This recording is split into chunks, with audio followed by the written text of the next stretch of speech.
Terrell, I do poetry. I try to do poetry every week, I guess. It's hard to pick which ones you do. You try to look at the crowd and you try to figure out which poetry or what poem you want to do. And I guess the one I picked this evening was Keeping It Real. Keeping It Real kind of just makes me, you know, I was in law enforcement for a bunch of years and different things, and it doesn't matter what race they were or what they were doing, but, you know, it came down to, you know, why are you here? I was keeping it real. Okay? You know, and some people say keeping it real dumb or stupid or whatever. So I just thought of, and I wrote something, it's called Keeping It Real. Keeping it real. Keeping it real is the words you choose. Instead of looking bad and winning, you rather look good and lose. Any reason to be lazy, a GED dropout. Even words like snitches and punk bitches to build fake clout. Keeping it real is the reason you give for the ghetto fabulous life you live. There's nothing wrong with the ghetto.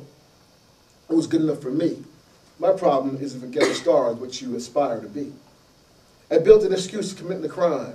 Don't want to work for the man, but you do the man's jail time. Watch you, keeping it real is you say nigga instead of nigger. Watching the stereotype get bigger. It's a term of endearment you try to say. How about trying sir, ma'am, brother or sister, and have a nice day? Keeping it real don't know no boundaries. It affects every place. It's a phrase that affects every race. Living like a thug, I'm keeping it real. I'm selling drugs, I'm keeping it real.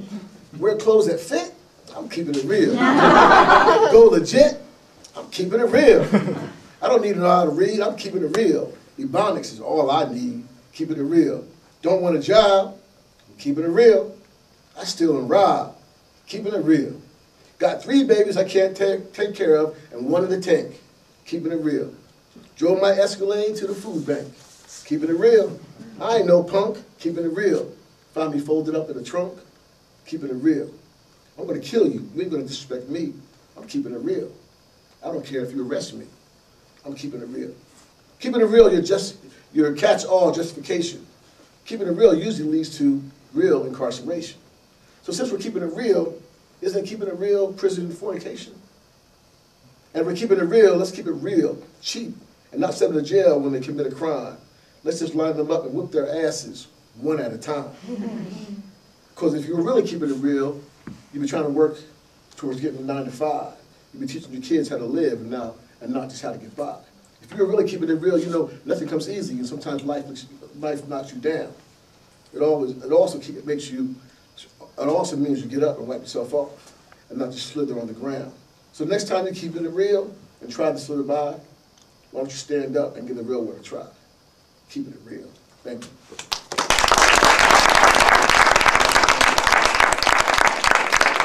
I have enough time for another one. I think I have enough time. These lights go out quick. So there's another one I wrote. I actually wrote this today. Just wrote this today, and I wasn't going to do it but no shame before you even say it. Like I said, I don't worry about the no shame. I worry about being no good, and let's see. Let me find this real quick. The reason I wrote this today because I was thinking about something. I was in law enforcement for 15 to 20 years, and the reason I became a law enforcement officer is I was actually a law enforcement officer in Seaside Heights, where you know what Jersey Shore is. I actually worked there. I was the first black police officer that was hired there. And the way I became a police officer was because I was 14 years old, my little brother was 8 years old, and we're walking down the street, and damn you. But he picked up a rock and he threw it down the road, just skipped down the road. In the short communities, all they have is rocks, they don't have grass. And this old man came out and he was like, "You niggers get off my lawn, you niggers get away from here." I'm like, "Sir, he didn't do anything to you." I was always taught to be polite. I'm like, "Sir, he didn't do anything. You're picking up my fucking rocks, you niggers get out of here." So I didn't know what to do. I was all upset and everything. I actually called the police. And the police came.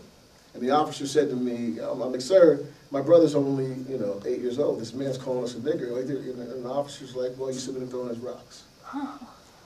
And I told him that day that I was going to come back there and be a police officer. And literally, when I turned 18, I went there, I took the police test, and I was the first police officer hired in Seaside Heights. That's a true story. But I don't have enough time to say my poem, but I'll say it next time.